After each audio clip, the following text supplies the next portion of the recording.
All right, guys, I wanted to bring this to your guys' attention and the viewers' attention. For anyone who's been watching the podcast, they know that I'm a big fan of tech and I'm a big fan of AI.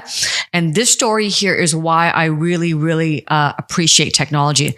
So Meta, Facebook, has taken their Oculus and put it into the prison system. For people who go into solitary confinement, they're putting this in for like a form of therapy. And they're saying, and I don't want to say the exact number, but something around like 90% of people who come out of it don't go back into solitary confinement. Interesting. And so there's an article on here. That's the thing. They're just saying that the prisoners in solitary confinement are using virtual reality to escape their isolation and process emotions, offering a transformative path to rehabilitation and healing.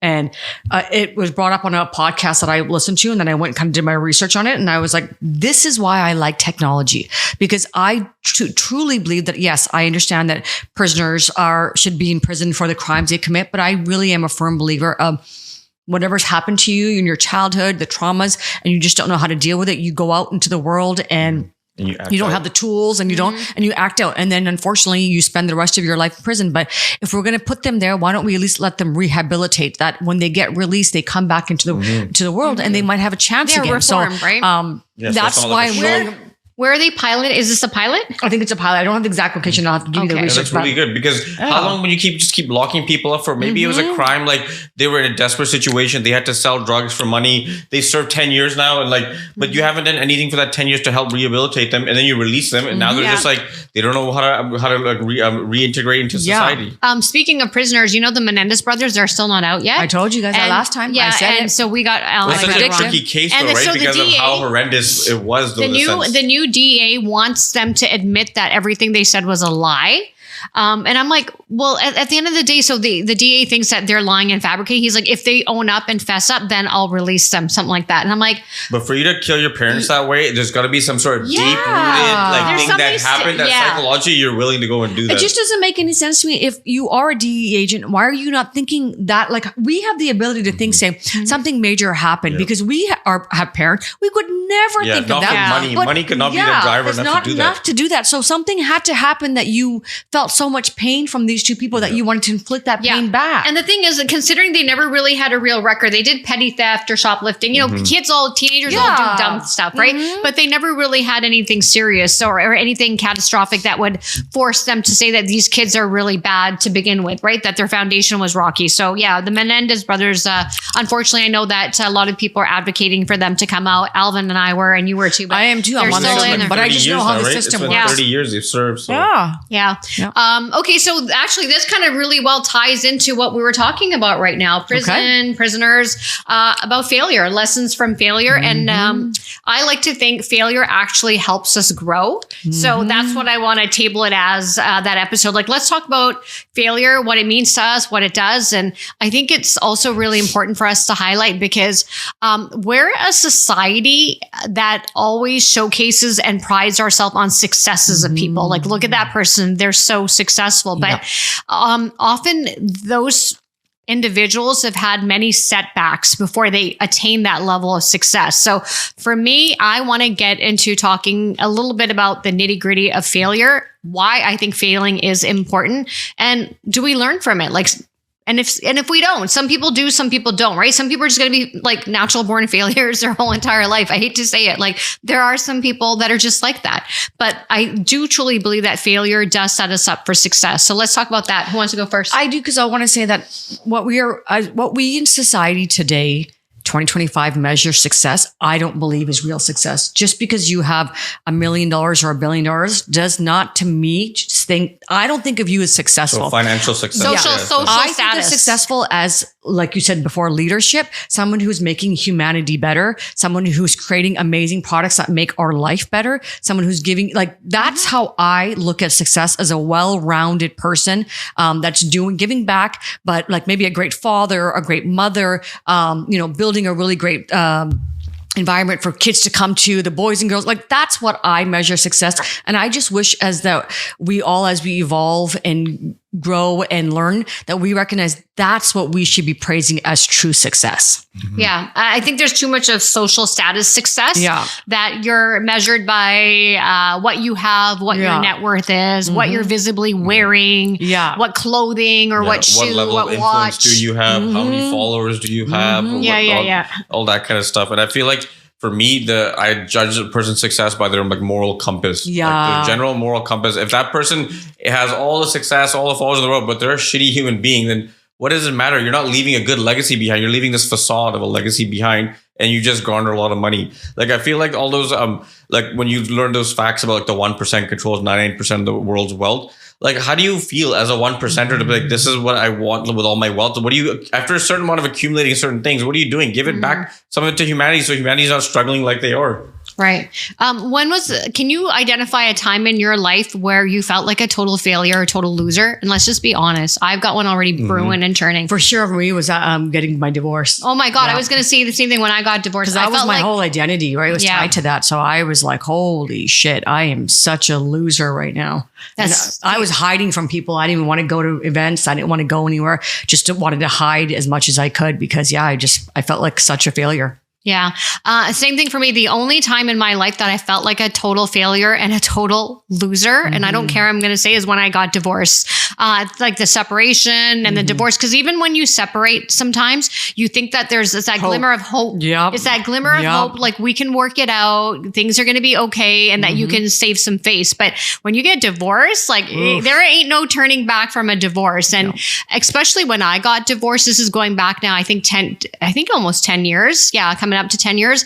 And especially being Indian in our culture and like the shame that you're bringing onto your parents, and all that stuff. And I think for me that weighed a lot and it took a toll on me mentally because I've got 2 younger siblings and I'm like, what are people going to say to my siblings? You start to think like, your sister's such a loser or something along those lines. And I think at some point, I think it was maybe a year later that when you get divorced and you get that level of freedom, the first year is always the hardest, right? It's that year of navigation, the year of transformation, and the year of evolution. I always say that those 3 things because you're trying to figure yourself out again, get your identity back and grow and navigate like uncharted territory. Like this is new. People are going to look at me different. People are going to speak to me differently and treat me differently. And the other thing that's always awkward is when you run into old friends, it's like, hey, how's so-and-so? And you're like, yeah, I don't know if you know, I'm not with them anymore. Right. But that's the only time in my life that lessons from failure. What can I tell you? It's okay. And I got to take some accountability. Like I didn't exactly pick the best partner. And I'm sure maybe my partner at that time is going to say the same thing about me. We were just 2 really immature kids. He was a great friend, but I just don't think we were right for each other. So I take full accountability from that. The lessons from failure from that was like, I just did not pick a good partner. Yeah. I can laugh about it now, though. I know. I'm looking back now. It's like, oh man, like the person I've become today. I don't know if I would be the person I am today if it wasn't going through that hardship and that failure and that rock bottom and knowing that people are quote unquote maybe laughing at you or talking about. They're always laughing. Or talking about you. It sucks. And then you navigate through the failure of the world. And when I say the world, like your community, the people talking about you, but then you have to navigate through the pain of loss, right? Like the life that I built in my mind that I'm going to live with this person. We're going to grow old together. We're going to have children. All of that is also painful that you have to experience that failure internally too. So it's like I don't trust people anymore. There's so much that happens that I really do believe that divorce is probably one of the hardest things that you'll go through. And if you come out on the other side, like kudos to you. I know people who don't come out on the other side. And because I've been through it now, I cut them so much slack because I'm like, it's a tough thing to go through. No, it's not easy. But let's talk about how we grew before we get to Al. So for me, after my divorce, I bought my own house. I went back to school and got multiple credentials. And the biggest thing that came out of it is we launched the podcast. So heck, I ain't no failure. We ain't a failure. So I think I have leveled up and I have, taken a negative situation and spun it into something positive. So for me, that's what I want to say. Anyone out there that's listening to us, male or female, if you can relate to us when you've gone through a divorce, it's the most debilitating, cruciating, having an embarrassing time of your life. Trust me, I get it. You do the ugly cries. You watch Bridget Jones' Diary by yourself. You and do then all you that. sing all by myself. I'm gonna be all by myself. Right. Yep. And you do all those things, you throw yourself a pity party, you play the victim game for a little while. And then I think the universe really checks you. And then that's when you've got two options. It's like, you want to play this victim card, or do you want to go out and show like, hey, like I'm okay. And I always say success is the best revenge. So go out and take a failure and make yourself successful. So that's me. And that's the two of us. Al, what about you? Because you're the smart one. You haven't gotten married yet. Nope, but I've had many failures. Many failures. Let's talk about one prominent one that you can think of. The prominent one gets messy and it's tied into other things. We can talk about. I was talking about my college when I first year went to college. That's a major setback. I feel like that's a. I don't know about the other one, but I would talk about that one. That was like me going into high school thinking, okay, with our ego, it'll be fine. We know what I'm doing. It's close to my way through high school. You go to first year, and I got 67%. And they're like, congratulations, you failed. And I was like, what do you mean? I was like, I got 67%. He's like, yeah, you need 70% to pass. I was like, just to pass? He's like, yeah. That's BCIT, yeah. right? He's like, welcome to BCIT, buddy. He's like, you got to do work here. I was like, and I just sat there in shock for a while. I was like, he's like, yeah. He's like, you have to come back next year. And this is only like, it goes one level at a time. So you can't continue on. You have to pass one level, but you get to the second level. And I think this was September, October. So this is around December time. And I was wait like, a whole semester then, right? And I was like, I looked at it and I was like, no, so like, do I just retake the test or something? He's like, no, you've done. You failed for the whole year. And you got to pay tuition again. And I was like, I was in shock the whole time. And I was like in my head, I was like, I'm going to get my ass beat when I go back home. I was like, my dad's paying for this. And he's going to be like, you failed. But then I was like, also like, I didn't completely fail because I thought like 67% was like a C+, like you're okay. Right. But they're like, no. We expect better. They're like, at BCIT, you're a dumbass if you got 67%. I know, because I went to BCIT too. It's a trade school and it's 70. He said, when you come back, don't aim for 70%. You better aim for 80%. Because he's like, if you pass with 70%, he's like, you're still kind of a dumbass. I was like, okay. So it was like a hard pill to swallow because then I had to sit and wait and think about it all year and had to build a game plan and then you explain to family, like, why are you out of school? What are you doing? Dad was like, even Dad was kind of shocked. I was like, what do you mean you failed? You got 67%. I was like, it's a failure at this school. And they got standards. Yeah, well, and Dad is like 95% kind of person. So for him, it was like, but I think for me, he had lowered his standards. He's Same for me.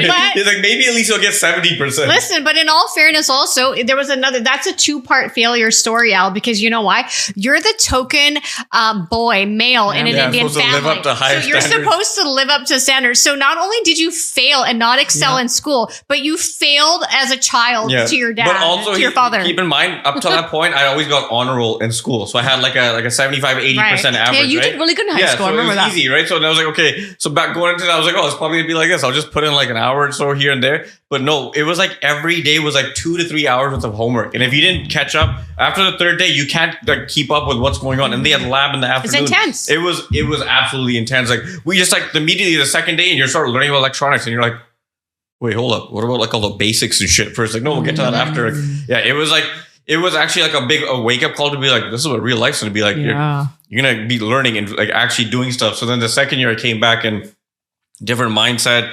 When there, even Dad like built me up and stuff like that, and he was like, "Yeah, don't mess up because we're not paying for this shit again." And then he also like second year, he was like, "You're gonna take a student loan out because he's like, this is the only way then you're gonna actually understand it." So I took a student loan out and I passed with 80%. Good for you. But yeah, it was not easy though. That was like that time I think about it all the time with my teachers. And the second when I was coming back, and he was like, "You can do this." He's like, "I believe in you." Blair Thompson, I remember him always saying, "He's like, I believe in you." He's like, "Alvin, you're a linear thinker." He's like, "You need to believe in yourself." He's like, "You had it too easy in high school." He's like, "You're not understanding how to like put things together." But he's like, "You can do this. Just think."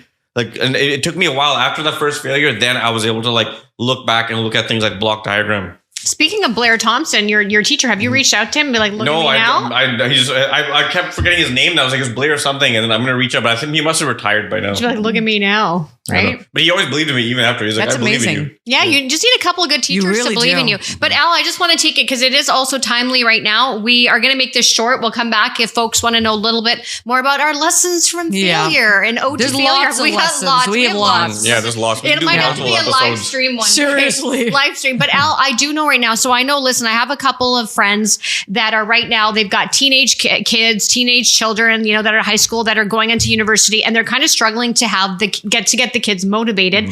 And there is someone in particular that a friend of mine said that, listen, like my cousin's son went to school and he failed. He flunked his first semester in university. Do you have any advice for my son? And I was like, I don't know. I mean, like for me, I can give advice, but I think it comes very differently when another male gives another male advice about flunking. So what's your advice? Because I know they listen to our podcast. It's a good question. And he flunked his first semester of university. Like the grades that he went in with, he didn't even get any of that. So I don't know if he's taking some time off or what he's thinking about doing, but what would you suggest and recommend? I think sometimes in these situations, the best way is keep it simple.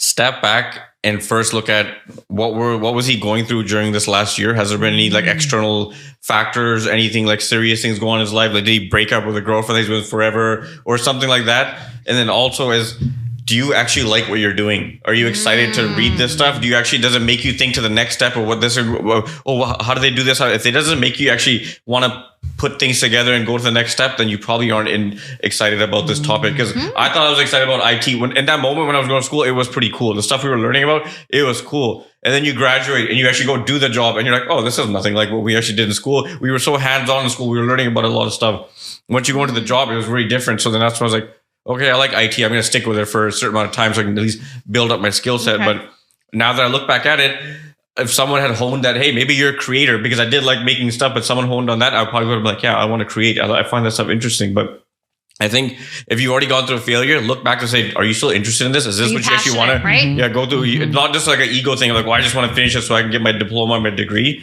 Is this something you want to go down and... Yeah, you got to be passionate about what you're studying, right? Yeah. I agree. That's great advice. See, I wouldn't have been able to think like that from a male perspective. Well, okay, that's lessons from failure, how losing helps us grow. And trust me, we have all been there. We have all felt like a failure at some point in our life, but it doesn't define who you're going to become. So just remember that. You might be a failure at that point in time. That doesn't mean you're going to be a failure tomorrow or the day after or in due time. So that's our time. Wait, the comeback is always greater than the setback. Yeah.